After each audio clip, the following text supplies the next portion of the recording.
अस्सलाम वालेकुम स्टूडेंट्स। आज हमने कपल को डिस्कस करना है। अब से पहले हम टॉर्क के बारे में पढ़ चुके हैं कि जब किसी बॉडी पे कोई फोर्स एक्ट करती है तो जो फोर्स का टर्निंग इफ़ेक्ट होता है उसको टॉर्क कहते हैं। लेकिन टॉर्क जो है वो अमूमन एक सिंगल फोर्स की वजह से एक्ट कर रहा होता है किसी बॉडी पे। लेकिन अगर किसी बॉडी पे दो फोर्सेस एक्ट कर रही हों और जिनकी डायरेक्शन भी अपोजिट हो तो उस कंडीशन में जो अफेक्ट होगा उन फोर्सेस का उसको हम कपल कहते हैं। और आज हमने उस चीज़ को स्टडी करना है। ये तो स्टूडेंट्स जो टॉपिक की हेडिंग्स हैं सबसे पहले डेफिनेशन उसकी एग्जांपल है, तो आइए इसकी डेफिनेशन देखते हैं। A couple is formed by two unlike parallel forces of the same magnitude but not along the same line. एक कपल प्रोड्यूस होगा जब दो अनलाइक पैरेलल फोर्सेस एक्ट कर रही हों किसी बॉडी पे जिनका मैग्नीट्यूड सेम हो but not along the same line, लेकिन उनका लाइन ऑफ एक्शन जो है वो डिफरेंट होना चाहिए। तो ये स्टूडेंट्स कपल की डेफिनेशन है।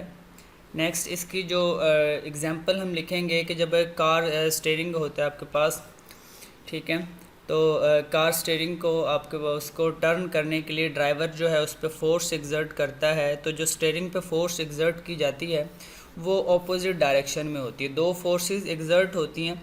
अब यहाँ पे आप देख सकते हैं, ठीक है, कि दो फोर्सेस एग्जर्ट हो रही हैं। आपस से हम पुश कर रहे हैं राइट साइड पर और लेफ़्ट साइड पर हम पुल कर रहे हैं। तो दो फोर्सेस जो हैं ऑपोजिट डायरेक्शन में एक्ट कर रही हैं जिनका मैग्नीट्यूड सेम है but they acts not along the same line. तो इस कंडीशन में कपल प्रोड्यूस होगा। तो ये एग्जांपल हम इसके लिखेंगे स्टार्ट में इसकी, ठीक है। जो फर्स्ट लाइन है, when a driver turns a vehicle he applies forces that produce a torque. तो ये इसकी एग्जांपल होगी।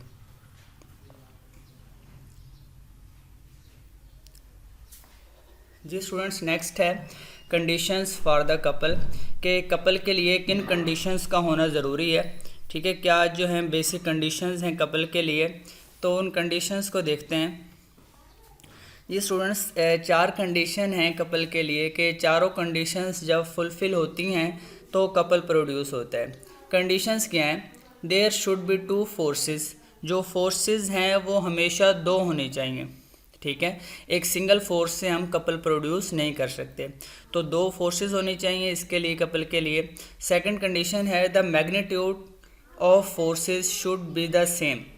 तो मैग्नीट्यूड है जो फोर्सेस का वो सेम होना चाहिए। Third condition the direction of forces should be opposite. और fourth one the line of action of forces should be different. Line of action of force जो है वो उनका डिफरेंट होना चाहिए। तो अगर line of action of force same होगा तो फोर्सेस एक दूसरे के इफेक्ट को कैंसिल आउट कर देती हैं, उस कंडीशन में कोई कपल प्रोड्यूस नहीं होगा। तो इसके लिए कपल प्रोड्यूस होने करने के लिए ज़रूरी है कि line of action of force जो है वो हमेशा डिफरेंट होना चाहिए। तो जब ये चारों कंडीशंस पूरी होंगी उस सूरत में कपल प्रोड्यूस होगा। ये नेक्स्ट हेडिंग है इसकी एक्सप्लेनेशन। एक्सप्लेनेशन में आपने आपकी बुक जो है, ठीक है, डेफिनेशन के नीचे आप यहाँ से स्टार्ट करेंगे। एक्सप्लेनेशन की हेडिंग दी है, हेडिंग के बाद यहाँ से लिखना स्टार्ट करेंगे हम। A double arm spanner is use to open a nut. Equal forces each of magnitude F are applied on the ends A and B of the spanner in opposite direction as shown in the figure।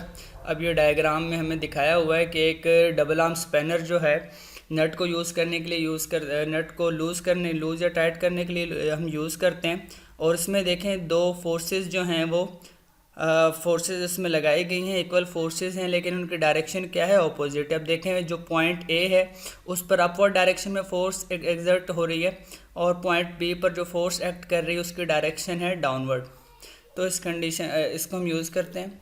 Next, these forces form a couple that turns the spanner about point O. The torque produced by both of the forces of couple have the same direction, thus the total torque produced by the couple will be. ये students ये आपने paragraph जो है, ठीक है, यहाँ तक हमने लिखा और साथ में इसके डायग्राम हम बनाएंगे जिसमें एक डबल आर्म स्पैनर दिखाया गया है। अब ये क्या है कि पॉइंट ए पर अपवर्ड डायरेक्शन में फोर्स एक्ट कर रही है, पॉइंट बी पर डाउनवर्ड डायरेक्शन में। ये दो फोर्सेस जो हैं जिनका मैग्नीट्यूड सेम है बट डायरेक्शन ऑपोजिट है। तो ये क्या करेंगी, इस डबल आर्म स्पैनर को रोटेट करवाएंगी about point O. Point O के अबाउट इसको रोटेट करवाएंगे और इस कंडीशन में कपल प्रोड्यूस होगा इसकी वजह से।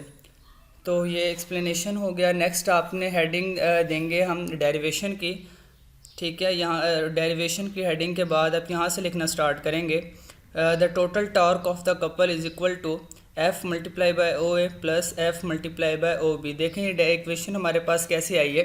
अब से पहले हम टॉर्क के बारे में पढ़ चुके हैं। टॉर्क क्या होता है? टॉर्क होता है force multiply by moment arm. Moment arm क्या है? Line of action of force से एक्सिस ऑफ रोटेशन तक जो परपेंडिकुलर डिस्टेंस होता है उसको मोमेंट आर्म कहते हैं। अच्छा, अगर हम इस राइट साइड की बात करें तो यहाँ पे जो फोर्स एग्जर्ट हो रही है वो एफ है, और जो मोमेंट आर्म है एक्सिस ऑफ रोटेशन ओ यहाँ पर, तो एक्सिस ऑफ रोटेशन से line of action of force तक का जो डिस्टेंस है वो है ओ ए, उसको हमने ओ ए से रिप्रेजेंट किया है। तो राइट साइड पर जो टॉर्क प्रोड्यूस हो रहा है उसको हम लिख सकते हैं एफ मल्टीप्लाई बाय ओ ए। इसी तरीके से जो लेफ़्ट साइड पर है उसको हम लिख सकते हैं F multiply by O B, क्योंकि यहाँ पर मोमेंट आर्म ओ बी है और जो फोर्स है वो एफ है। तो इन दोनों, अगर आपने कपल हमने निकालना चाहते हैं तो दोनों टॉर्क का राइट साइड और लेफ़्ट साइड दोनों कंडीशंस में जो टॉर्क प्रोड्यूस हो रहा है उसको हमने ऐड अप कर लेना है। तो जो टोटल टॉर्क होगा वो क्या होगा कि दोनों टॉर्क को आपने ऐड कर लिया, F multiply by O A plus F multiply by O B. अब यहाँ से देखें जो फोर्सेस हैं, जो कि बेसिक कंडीशन है कपल के लिए कि फोर्सेस जो हैं वो मस्ट बी सेम होनी चाहिए। तो फोर्सेस तो दोनों सेम हैं। तो फोर्सेस सेम होने की वजह से क्या किया हमने कि फोर्स को एफ को कॉमन ले लिया, तो बाकी हमारे पास ओ ए प्लस ओ बी आ गया इज इक्वल टू एफ। अब ओ ए प्लस ओ बी को हमने ए बी लिखा है। वो किस तरह से?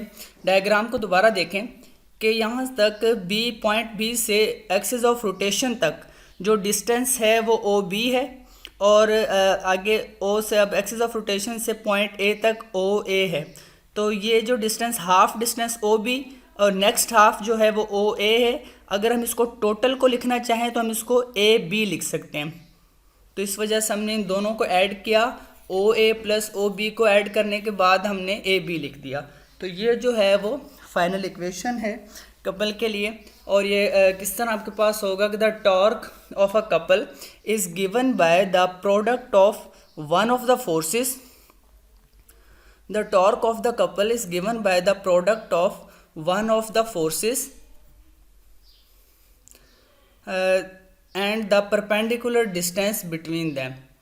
तो जो टॉर्क ऑफ कपल है वो प्रोडक्ट होता है जो दो फोर्सेस एक्ट कर रही हैं उनमें से कोई एक फोर्स, और जो परपेंडिकुलर डिस्टेंस है उन दोनों फोर्सेस के दरमियान उनके प्रोडक्ट को अगर हम उन दोनों को मल्टीप्लाई करते हैं, ठीक है, दोनों में से कोई एक फोर्स को उनके दरमियान जो परपेंडिकुलर डिस्टेंस है, तो हमें टॉर्क ऑफ कपल हासिल होता है।